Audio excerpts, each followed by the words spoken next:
merveilleux culte, frères et sœurs. Bon sabbat à chacun et que la grâce de Dieu soit avec nous tous. Amen. Pour commencer, je vous invite à vous tenir debout. Ouvrons nos hymnes et louanges au numéro 1. Vous qui sur la terre habitez, chantez à haute voix, chantez, réjouissez-vous, Seigneur, par un saint il a son honneur. N'est-il pas le Dieu souverain qui nous a formés de sa main, nous le peuple qui le chérit, et le troupeau qu'il veut nourrir? Entrez dans son temple aujourd'hui, venez vous présenter à lui, célébrez son nom glorieux, élevez jusqu'à vos cieux.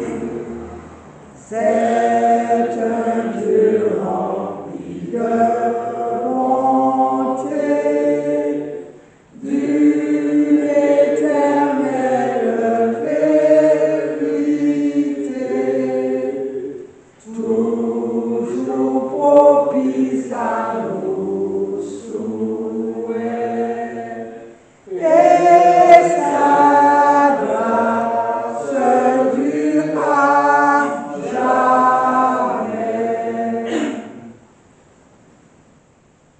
Ouvrons notre Bible dans le livre de Matthieu 3, 1, 2.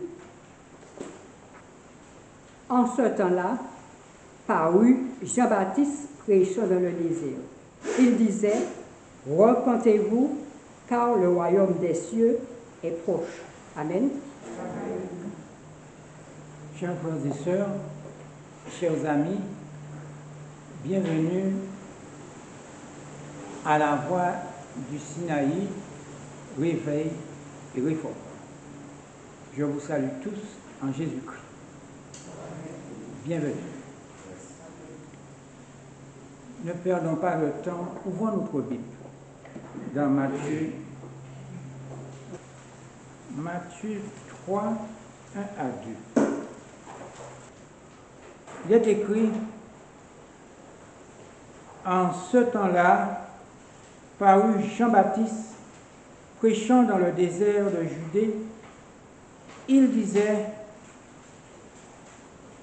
repentez-vous, car le royaume des cieux est proche.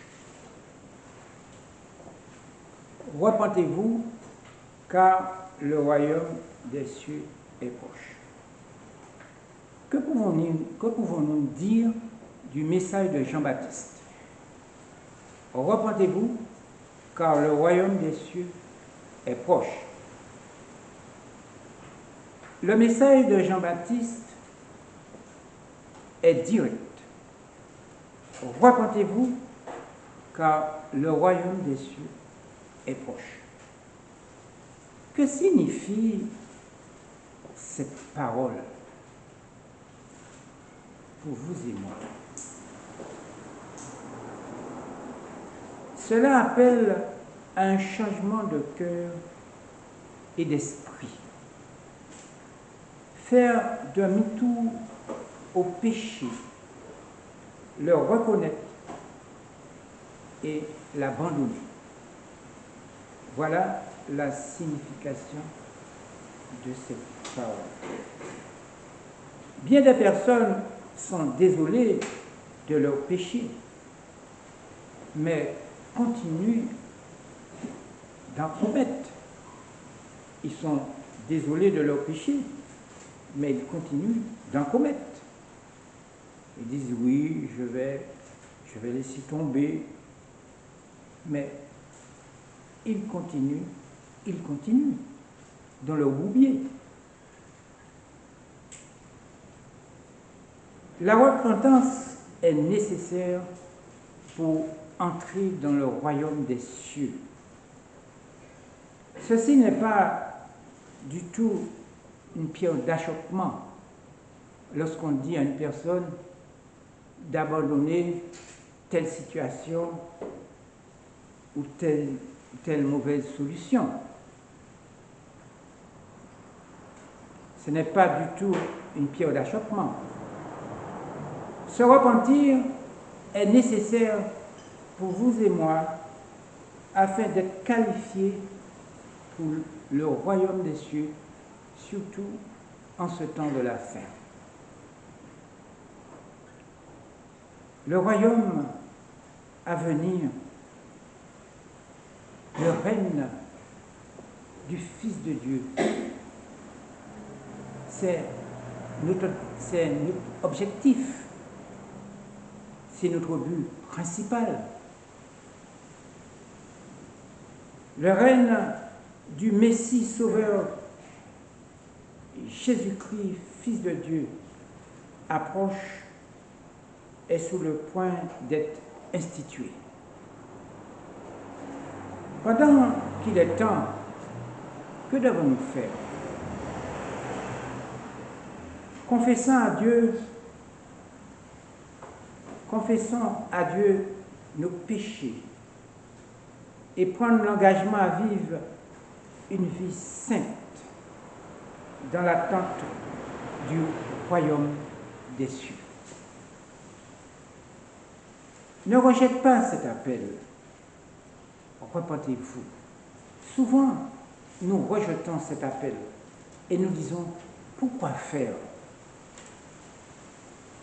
Se repentir du péché, c'est totalement l'abandonner. Pourquoi se repentir en ce temps de la fin? Le blé sera massé pour le grenier et la paille sera jugée et jetée dans le feu éternel qui ne s'éteint point. Le message de Jean-Baptiste nous appelle à se repentir et tous ceux qui le mettent en pratique attendent avec espérance le royaume promis où se trouve la justice, la paix, l'amour, le bonheur. Tout ceci est validé avant la fondation du monde pour vous et pour moi. Il est inutile d'accumuler de fortunes et des richesses sur cette terre à feu et à sang, malades par le péché, des fortunes et des richesses qui sont sujets au dépérissement, au vol, qui affectent les yeux déjà malades. Cela veut dire, la convoitise. Aussi malades, nos yeux sont malades spirituellement et d'être esclaves de la convoitise. Prenons encore notre Bible de Matthieu 6. Matthieu 6, 19 à 21. Matthieu 6, 19 à 21, il est écrit: ne vous amassez pas de trésors sur la terre, où la teigne et la rouille détruisent, et où les voleurs percent et dérobent. Mais amassez-vous des trésors dans le ciel, où la teigne et la rouille ne détruisent point, et où les voleurs ne percent ni ne dérobent. Car là où est ton trésor, là aussi sera ton cœur. Et dans le même livre de Matthieu 19, 23 à 24, Jésus dit à ses disciples, si nous sommes disciples, Jésus nous dit, je vous le dis en vérité, un riche entrera difficilement dans le royaume des cieux. Je vous le dis encore, il est plus facile à un chameau de passer par le trou d'une aiguille qu'à un riche d'entrer dans le royaume de Dieu. Vous pouvez me dire que ceci ne s'adresse pas à moi. Nous ne sommes pas riches. Nous sommes des personnes simples et modestes. Continuons dans Jean-Baptiste. Jean-Baptiste se nourrissait de régime alimentaire frugal, du caoube et du miel sauvage. Les pharisiens et les sadducéens venaient l'écouter. Jean-Baptiste savait qu'ils n'étaient pas sincères.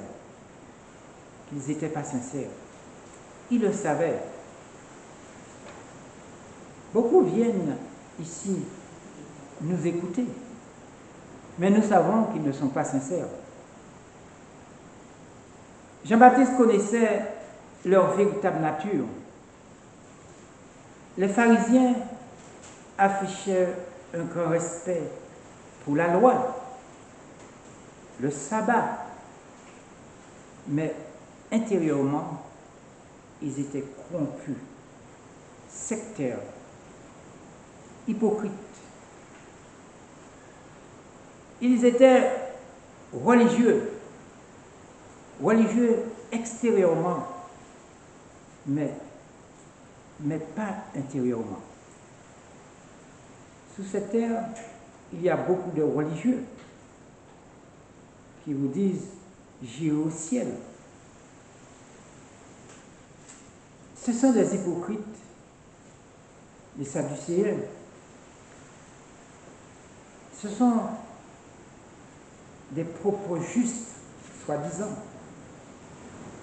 Les sadducéens étaient des aristocrates, sceptiques sur le plan religieux, niant les doctrines fondamentales, sans montrer les signes d'une vraie repentance. C'était aussi des hypocrites. Dans l'Église postmoderne, j'aime bien ce mot, postmoderne, il y a des gens sincères.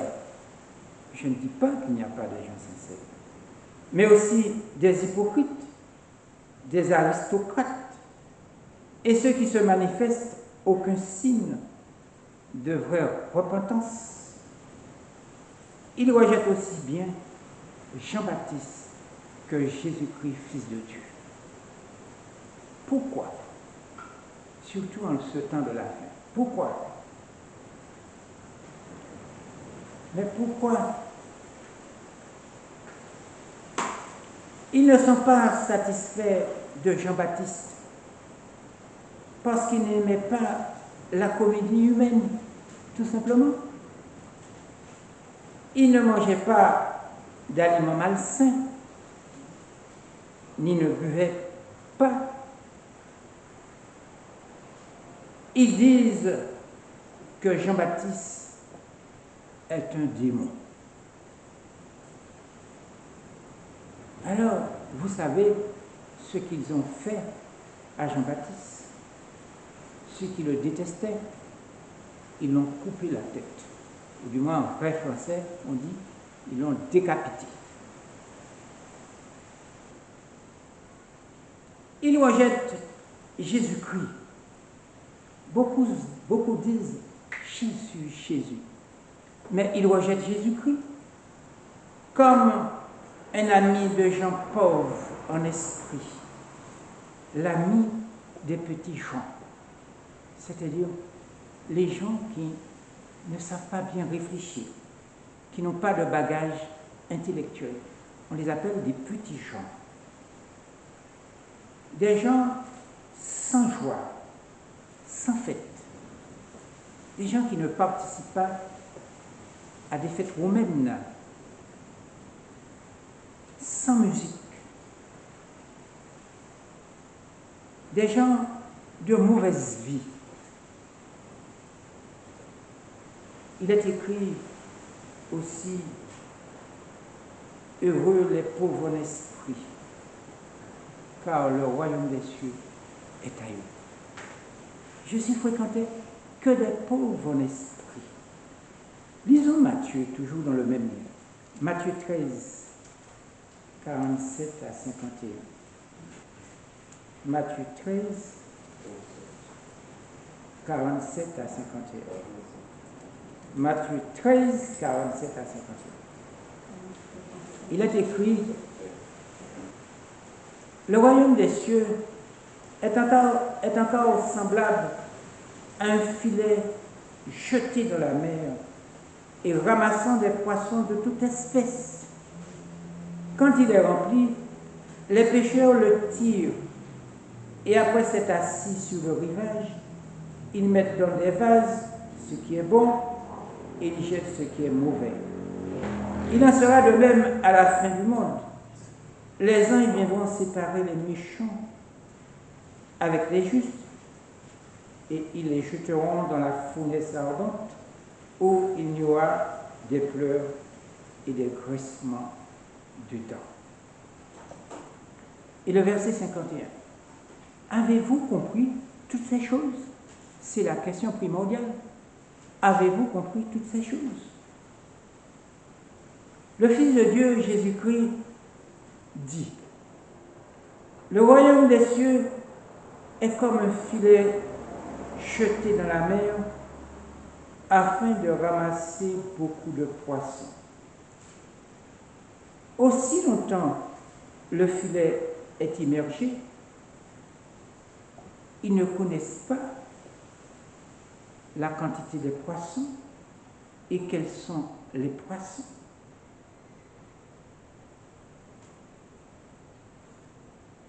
Les pêcheurs tirent le filet rempli sur le rivage et font le tri des poissons remplis sur le rivage, mettant les bons dans des vases et jetant les mauvais. Que signifie cette parole? Ce tri représente la séparation entre les bons chrétiens et les mauvais. Alors que tout le monde se déclare chrétien, entre les méchants et les justes, sous cette terre il y a beaucoup plus de méchants que de justes, tout ceci à la fin des temps. Et nous sommes à la fin des temps. Cette séparation aura lieu avant l'établissement du royaume de Dieu, aussi lors du jugement de Dieu.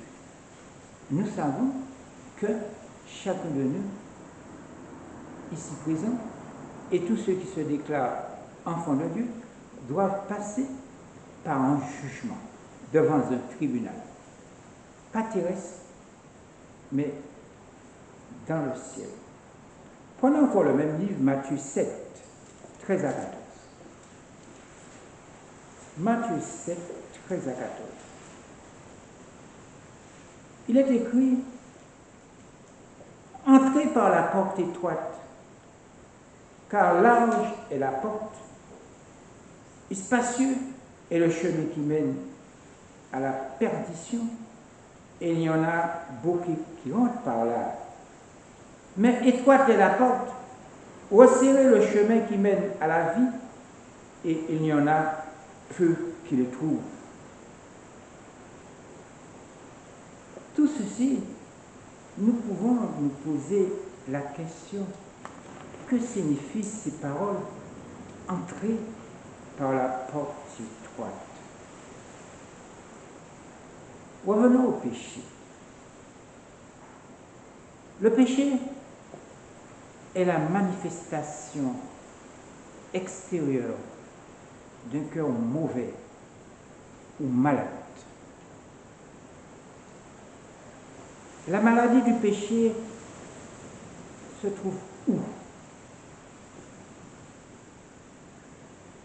Dans le cœur. Parce que le cœur, c'est la source de la vie. Mais nous pouvons semer aussi de la bonne semence ou de la mauvaise semence. Il est semblable à une infection ou un cancer, le péché, ou une maladie de civilisation. On peut vous haïr à cause du péché. Quand vous dites, ne faites pas ça, rangez-vous, abandonnez, vous êtes haïssable. Et c'est pour cette raison la tête de Jean-Baptiste a été décapitée. Nous devons supprimer le péché de nos vies, confesser les péchés de notre cœur. Pourquoi? Le cœur. La convoitise vient du cœur. On dit aussi les yeux, mais la convoitise vient du cœur. Premièrement, confesser nos péchés. Premièrement, par la repentance. La confession à Dieu. Car Dieu est amour et il pardonne.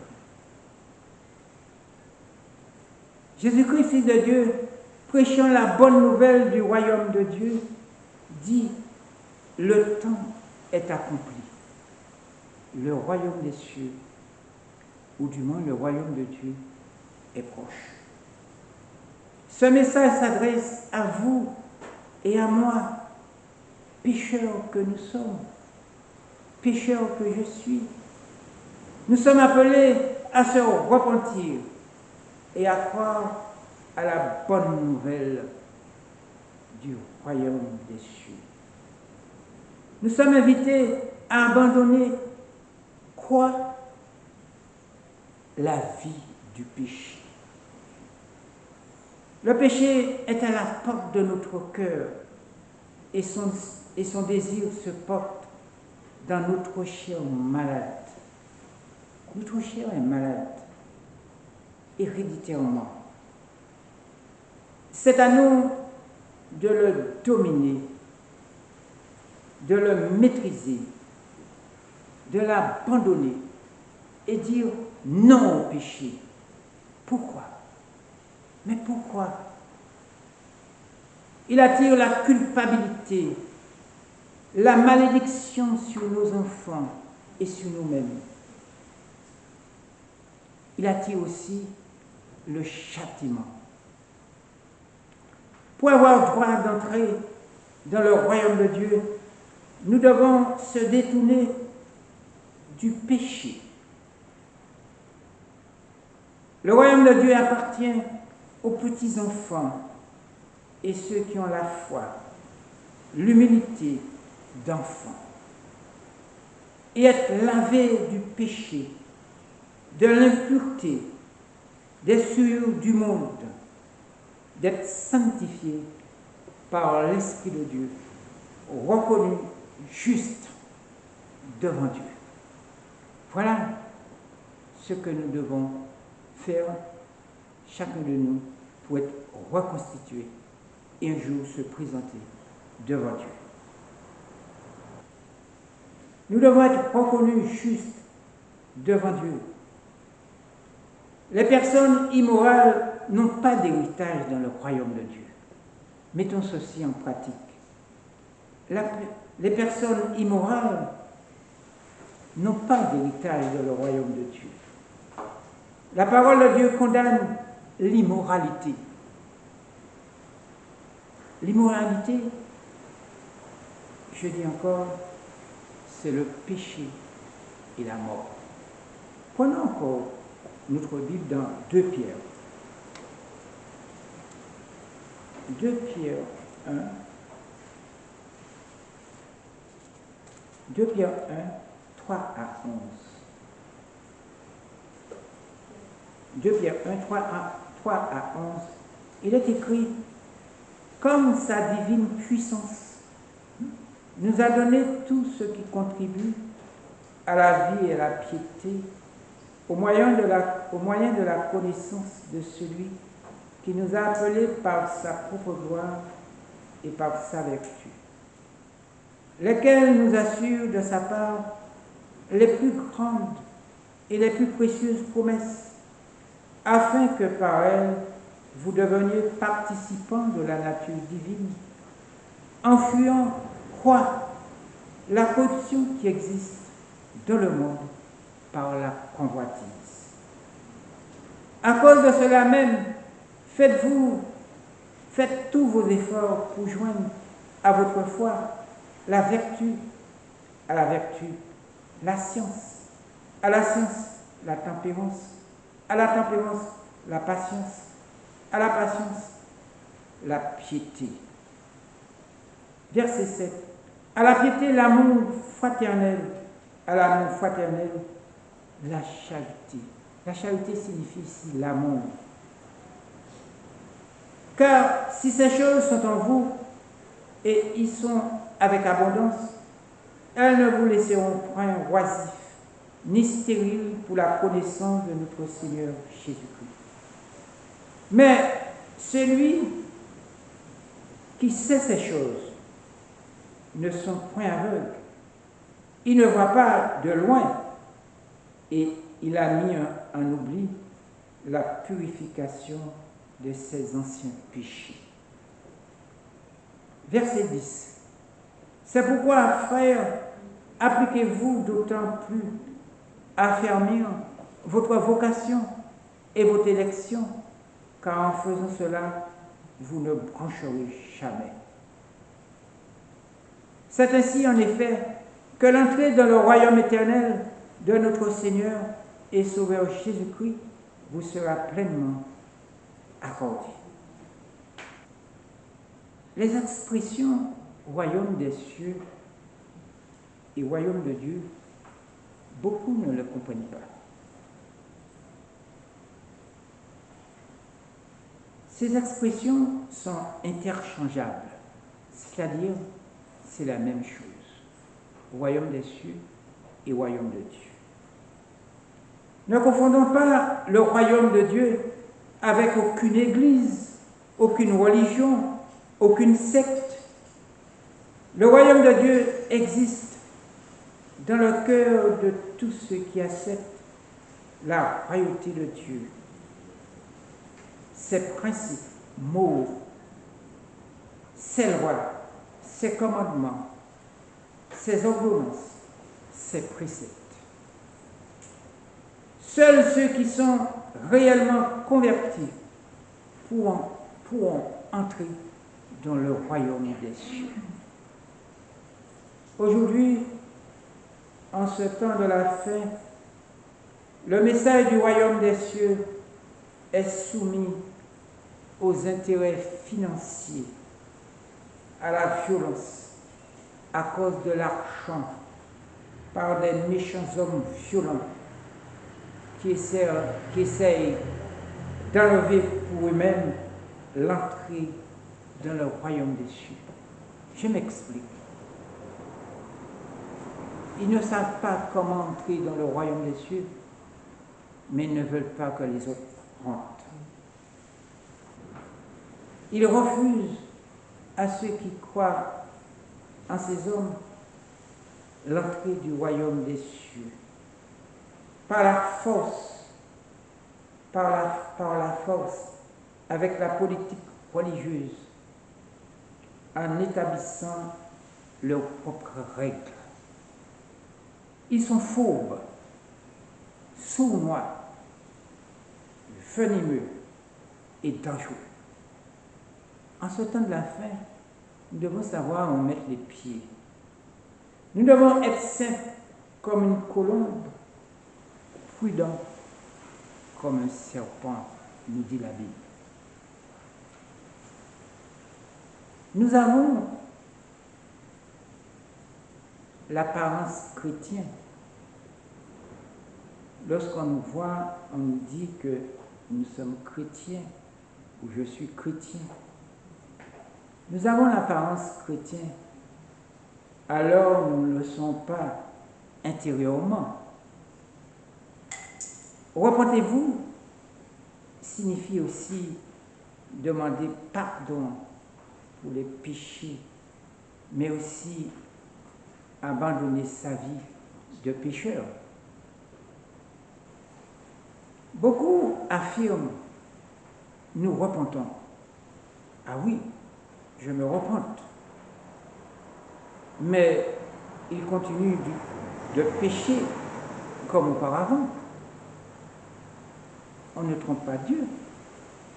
Et on ne peut pas l'acheter non plus. On préfère suivre les adversaires du royaume des cieux. Pourquoi? Parce qu'ils nous font rêver. Et puis nous vivons par l'illusion de vivre uniquement par la mauvaise vie. Pour ne pas dire ce mot, nous aimons vivre par l'illusion. Les adversaires du royaume des cieux font tous leurs efforts pour s'en emparer en vue de le détruire. Ils luttent farouchement pour l'amour de l'argent, solidement incrusté dans leur cœur. L'argent. Disons encore Matthieu 11. Matthieu. J'aime bien ce livre. Matthieu était collecteur d'impôts. C'était un voleur. Matthieu 11 et le verset 12. Matthieu 11 et le verset 12. Il est écrit, depuis le temps de Jean-Baptiste jusqu'à présent, le royaume des cieux est forcé et ce sont les violents qui s'en emparent. Sommes-nous violents et sommes-nous prêts à s'emparer du royaume des cieux? Le royaume des dieux ou des cieux est annoncé, c'est une bonne nouvelle. C'est une bonne nouvelle par le temps qui court.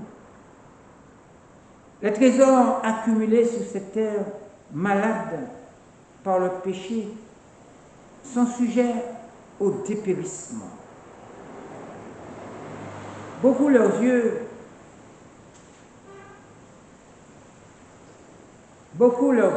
sont spirituellement malades. Nous l'avons dit à cause de la convoitise. De leurs yeux, beaucoup convoitent l'argent et la richesse matérielle. Beaucoup sont esclaves de leur convoitise et leur désir d'argent est si grand dans leur poursuite des biens matériels. C'est le travail, soi-disant, pasteur ou enseignant biblique. Ce n'est pas les pauvres gens. Ce n'est pas les gens, les pauvres en esprit. Mais c'est le travail de soi-disant pasteur ou enseignant biblique. Ce ne sont pas les petits gens. Prenons encore Jacques 5. Nous prenons encore Jacques 5, 1 à 3. Jacques 5, 1 à 3. Il est écrit, à vous maintenant riches, pleurez et gémissez à cause des malheurs qui viendront sur vous. Vos richesses sont pourries et vos vêtements sont rongés par les tennes. Votre or et votre argent sont rouillés et le rouille s'élèvera en témoignage entre vous et dévorera vos chairs comme un feu. Vous amassez des trésors dans les derniers jours. Revenons à Matthieu 6. Matthieu 6. Matthieu 6, 19 à 21. Il nous est écrit, c'est un conseil, un précieux conseil. Ne vous amassez pas de trésors sur la terre où la teigne et la rouille détruisent et où les voleurs percent et dérobent, mais amassez-vous des trésors dans le ciel où la teigne et la rouille ne détruisent point et où les voleurs ne percent ni ne dérobent. Car là où est ton trésor, là aussi sera ton cœur. Matthieu, toujours dans le même livre, 19, 23 à 24. Matthieu 19, 23 à 24. Et il leur répondit. Matthieu 19, 23 à 24. Après, Jésus dit à ses disciples, je vous le dis, en vérité, un riche entrera difficilement dans le royaume des cieux. Je vous le dis encore, il est plus facile à un chameau de passer par le trou d'une aiguille qu'à un riche d'entrer dans le royaume de Dieu. Tous ces précieux, tous ces conseils et ces raisonnements bien visés nous permettent de ne pas être jaloux de ceux qui sont riches. Le royaume de Dieu ne vient pas de manière à frapper les regards. Le royaume de Dieu, son esprit est déjà dans le cœur des vrais disciples de Jésus-Christ, Fils de Dieu. Ce ne sont pas les afflictions, les douleurs, les souffrances qui rendent dignes du royaume des cieux. Pourquoi je dis cela? Parce que tous ceux ou celles qui ne croient pas au royaume des cieux souffrent aussi. Souffrent dans ce monde de ténèbres. Souffrent dans ce monde à feu. Et ce n'est pas tous ceux qui souffrent qui sont aptes à entrer dans le royaume des cieux. Les justes seront rassemblés dans le royaume de Dieu. Les 144 000 personnes universellement dispersées parmi les nations sont irréprochables. Il est écrit, efforcez de faire partie des 144 000. Vous et moi qui étudions le mystère du troisième ange. Les 144 000 sont irréprochables, dispersés parmi les nations, montrent par la persévérance dans les afflictions, le mépris, la douleur, la souffrance, à cause du message du troisième ange et du royaume des cieux. C'est que nous avons peur qu'on nous pointe du doigt, qu'on nous méprise, qu'on nous ridiculise. Mais ça fait partie du programme de Dieu. Et cela fait partie de ceux qui hériteront le royaume des cieux. Ils seront déclarés justes devant Dieu. Je répète, ils seront déclarés justes devant Dieu. Les disciples de Jésus-Christ décrivent le royaume de Dieu est proche. Et ce que nous sommes en train, ce matin, de partager. Et je suis en train de vous le dire, étant serviteur, le royaume de Dieu est proche. Je suis votre serviteur. Je ne masque pas la vérité. Je vous le dis, le royaume de Dieu est proche. Repentez-vous, c'est le message conditionnel. Il n'est pas dénué d'espérance. Cela demande de changer nos attitudes, de se réveiller de nos assoupissements spirituels, ou du moins de notre sommeil, être conscient de notre pauvreté spirituelle. Pourquoi je dis cela? Souvent nous disons que nous connaissons, mais au fait, nous ignorons. Nous ne connaissons rien. Nous ne savons pas comment nous préparer pour le royaume des cieux. Prenons encore Matthieu 13 à 14. Matthieu 7, 13 à 14. Matthieu 7, 13 à 14. Il est écrit: entrez par la porte étroite, car large est la porte spacieuse et le chemin qui mène à la perdition, et il y en a beaucoup qui rentrent par là. Mais étroite est la porte, resserrez le chemin qui mène à la vie, il y en a peu qui les trouvent. Chers amis, chers frères et sœurs, la porte étroite donne accès à un chemin resserré. Je dis bien, la porte étroite donne accès à un chemin resserré, escarpé. Nous n'aimons pas les chemins escarpés et rocailleux. Peu de personnes l'empruntent pour suivre Jésus-Christ, Fils de Dieu. Il faut quitter la foule et abandonner le monde. Nous aimons trop le monde. Même si ceux que nous aimons empruntent le chemin large, nous devons nous séparer d'eux, nous détourner des habitudes de ce monde à feu et à sang. La question de tous les temps et de ce matin, où est notre repentance?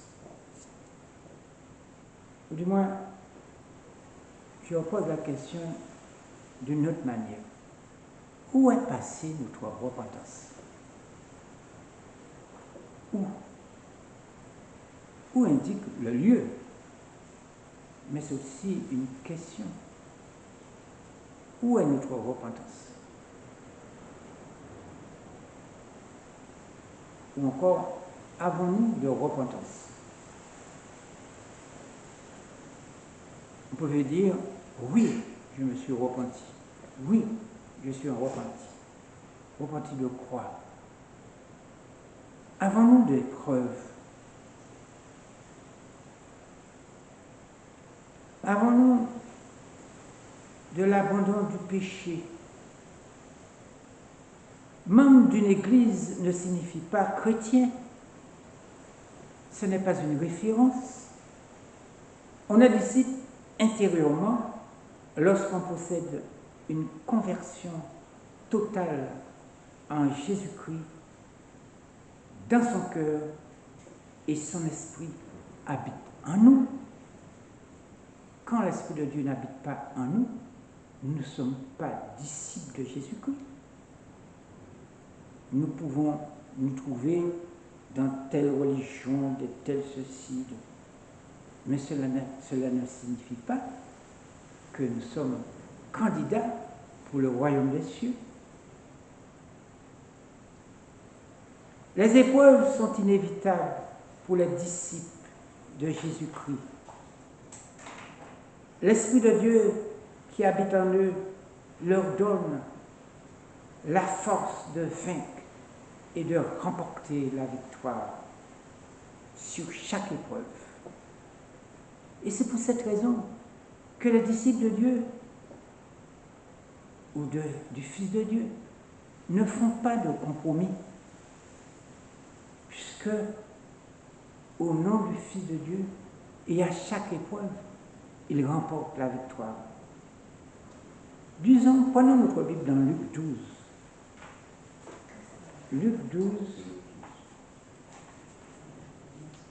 et le verset 32. Il est écrit: ne craignez point, petit troupeau, car votre Père a trouvé bon de vous donner quoi? Le royaume. Jésus-Christ viendra en sauveur, mais aussi en tant que juge, pour juger les bons et les méchants. Les disciples de Jésus-Christ sont comparés à un petit troupeau de brebis, du moins de moutons. J'aime pas ce mot, mouton. Je préfère brebis.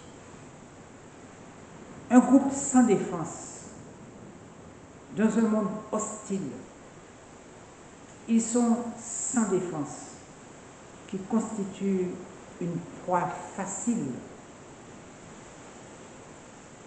Ce petit troupeau suit l'agneau de Dieu partout sur la montagne de Sion.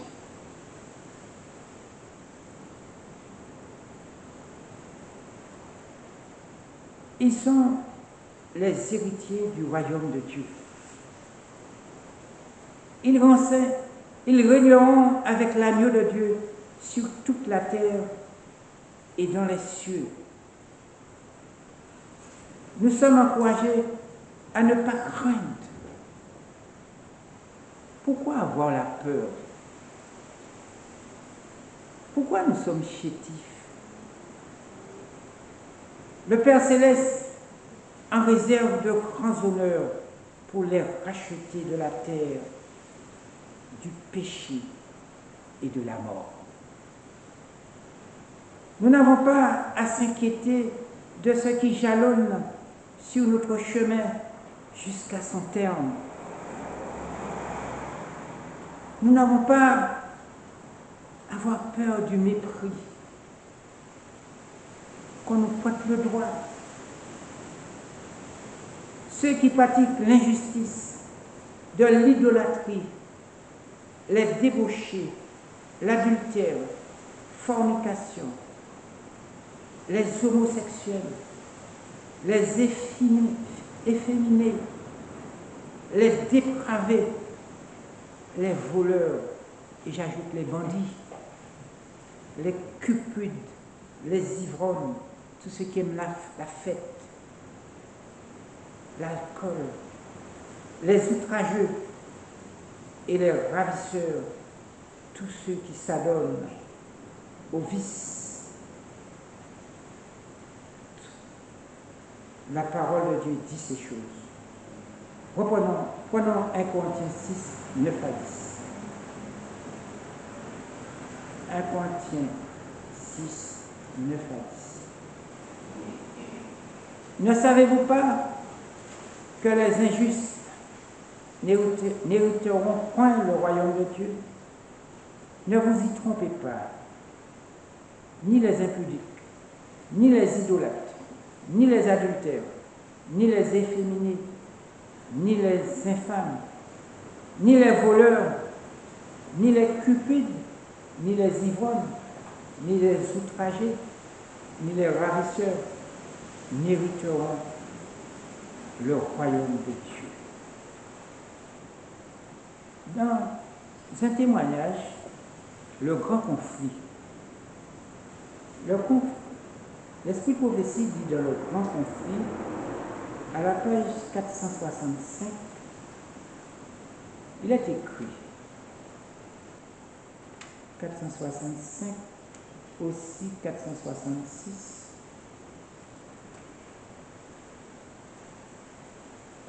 il est écrit, je regardais, dit le prophète Daniel, jusqu'à ce que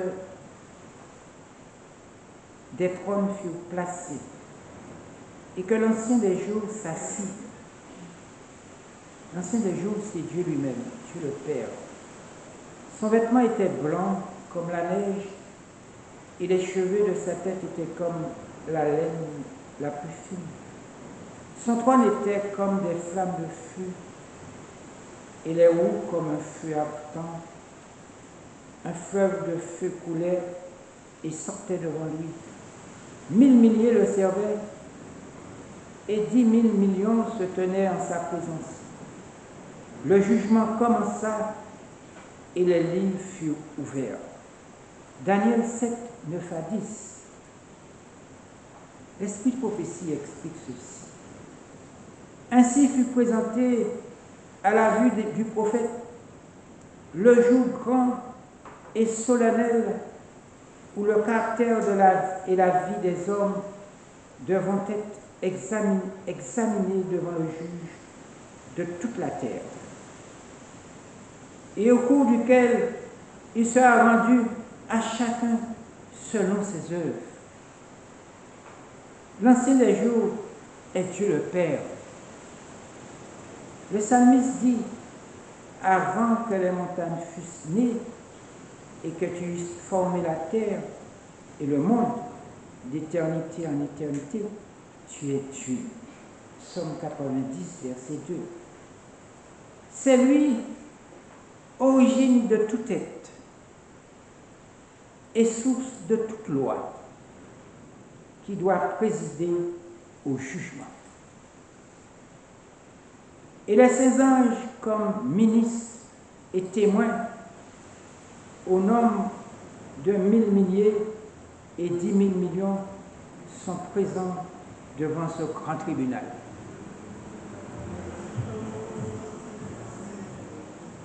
Et je vis comme le Fils de l'homme qui venait dans les nuées des cieux. Il vint jusqu'à l'ancien des jours et on le fit approcher de lui. Il lui donna la seigneurie et l'honneur et le règne, et tous les peuples et les nations de toute langue le serviront. Sa domination est une domination éternelle qui ne passera point. Daniel 7, 13 à 14. La venue de Christ dont parle ce passage n'est point sa seconde venue sur la terre.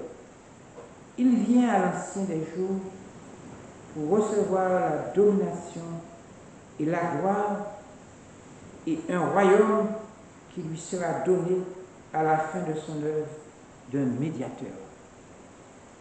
Page 66 du même livre. Page 466. Le jugement de Dieu doit commencer par sa maison.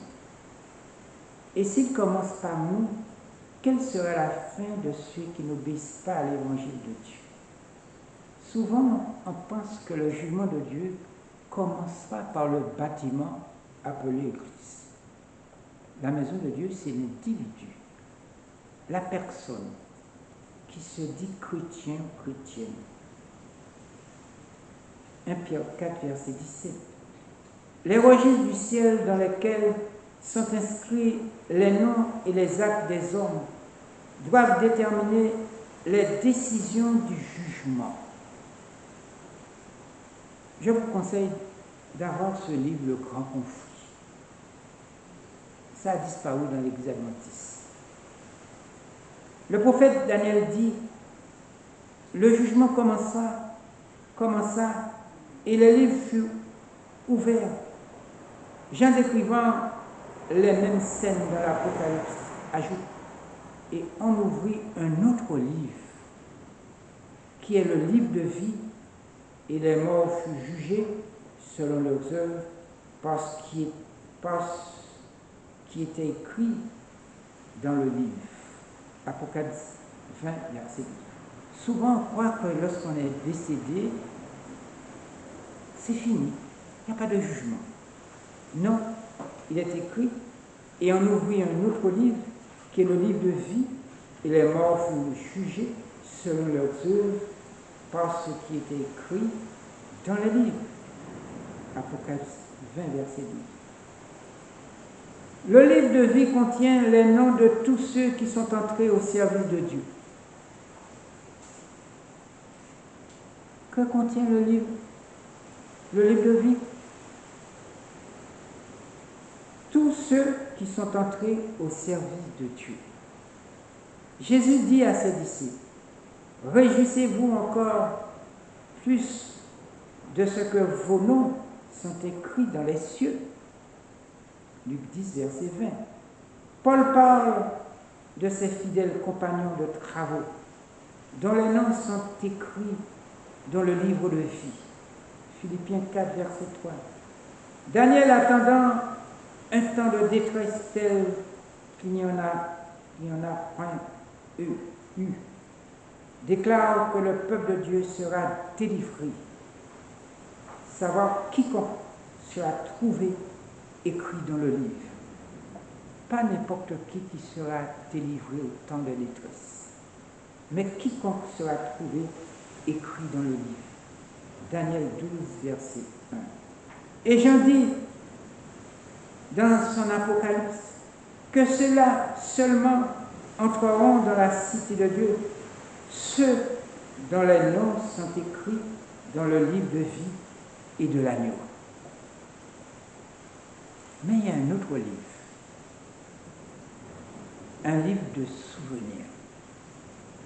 Un livre de souvenirs est écrit devant Dieu dans lequel sont inscrites les bonnes actions de ceux qui craignent l'Éternel et qui honorent son nom. Ça se trouve dans Malachie 3, verset 16. Leurs paroles de foi, leurs actes de charité sont enregistrés dans le ciel.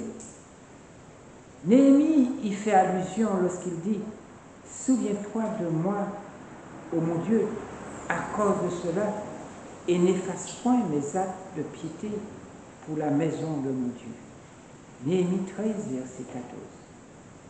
Dans le livre de souvenirs de Dieu, tout acte de justice est immortalisé. Toute tentation repoussée. Parce que souvent, à cause de notre faiblesse et le péché qui habite dans notre cœur, nous ne pouvons pas dire non au péché, repousser le péché. Dire non. Et c'est la chair qui commande l'esprit. Au lieu que c'est l'esprit qui commande la chair, c'est le contraire. Il est écrit ici, je reprends la phrase. Dans le livre de souvenirs de Dieu, tout acte de justice est immortalisé. Toute tentation repoussée, tout péché surmonté, toute parole de tendre compassion exprimée, toute souffrance et tout chagrin supporté pour l'amour de Christ sont enregistrés. Nous avons peur du mépris pour l'amour de Jésus-Christ. Le psalmiste dit, tu as compté mes allées et mes venues, mais mes larmes en tes vases ne sont-elles pas dans ton livre? Psaume 56, verset 9. Il y a également un registre de péché des hommes. Car Dieu fera venir en jugement tout ce qu'on aura fait, avec tout ce qui est caché, soit bien, soit mal. Souvent, on fait des choses, on regarde à gauche, à droite, on ne voit pas. Oui, voilà. Mais nous oublions qu'il y a des êtres invisibles qui nous filment. Mais, je reprends. Car Dieu fera venir en jugement tout ce qu'on aura fait avec tout ce qui est caché, soit bien, soit mal. Ecclésiaste 12, verset 16. Les hommes rendront compte au jour du jugement, dit le Sauveur, de toutes les paroles vaines qu'ils auront dites, car tu seras justifié par tes paroles, et par tes paroles tu seras condamné. Matthieu 12, 36 et 37. Les desseins secrets et les motifs sont inscrits dans le registre infaillible. C'est-à-dire que personne ne peut déchirer ceci, ni l'effacer. Car Dieu mettra en évidence les choses cachées dans les ténèbres et manifestera les desseins des cœurs. C'est pour cette raison que nous avons dit ce matin, le cœur, c'est la source de la vie. Nous pouvons semer de la bonne semence, mais aussi de la mauvaise semence. En général, la mauvaise semence couvre la bonne semence, étouffe la bonne semence. 1 Corinthiens 4, verset 5. Voici ce qui est écrit devant moi. Vos iniquités, dit l'Éternel, aussi bien que les iniquités de vos pères. L'œuvre de chacun passe en vue devant Dieu et est enregistrée soit comme fidélité, soit comme infidélité. En face de chaque nom, dans le livre du ciel se trouve indiqué avec une exactitude terrible chaque acte égoïste, chaque mauvaise parole, chaque devoir négligé, tout péché secret, tout faux semblant. C'est pourquoi nous avons dit ce matin, nous ne devons pas faire semblant. Nous sommes avec Christ ou nous ne le sommes pas. Nous ne le sommes pas. Tout péché secret, tout faux semblant, tout artifice. L'artifice ici, c'est une espèce de maquillage qui trompe. Et le maquillage, c'est aussi de l'hypocrisie. C'est du théâtre. Les avertissements divins méprisés. Par exemple, aujourd'hui, nous disons le royaume des cieux est proche. C'est un avertissement divin. Les avertissements divins méprisés. Les moments perdus. Nous n'avons pas le temps d'étudier la parole de Dieu. Les occasions négligées. L'influence exercée pour le bien ou pour le mal, avec ses résultats éloignés, tout est accompagné par l'ange enregistreur. Et si nous terminons par la page 467, nous allons terminer ici. Et vous devez continuez à lire ces paroles chez vous.